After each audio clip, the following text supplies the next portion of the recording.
আজ আমি গাজরের হালুয়া রেসিপি করে দেখাবো। এই রেসিপিটা খুব অল্প সময়ে এবং অল্প উপকরণ দিয়ে করে দেখাবো। গাজরের রেসিপিটা করতে যা যা লাগবে: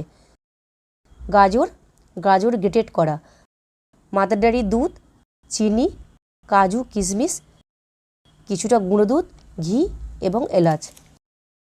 প্রথমে গ্যাস অন করে মাদার ডেয়ারি দুধটাকে ফুটিয়ে ঘন করে নিতে হবে।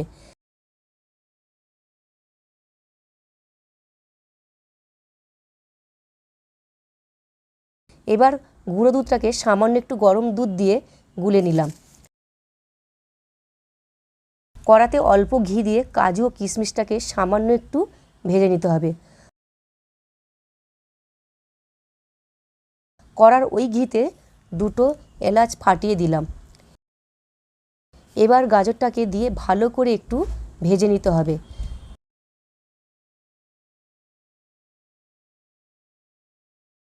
গ্যাস কমিয়ে আস্তে আস্তে করতে হবে। গাজর আমার ভাজা হয়ে গেছে।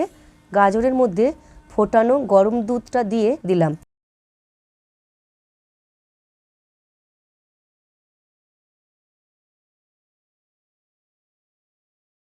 গাজরটা ভালো মতো দুধে সেদ্ধ হয়ে গেলে গুঁড়ো দুধটা যে গুলে রেখেছিলাম ওর মধ্যে দিয়ে দিলাম। ভালো করে একটু নেড়ে নিতে হবে।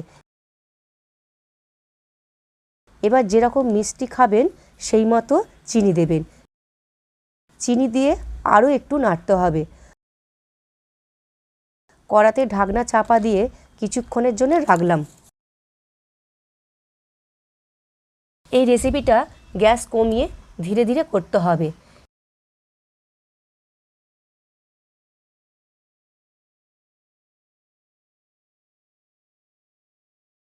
এবার ভেজে রাখা কাজু ও কিশমিশটা দিয়ে দিলাম।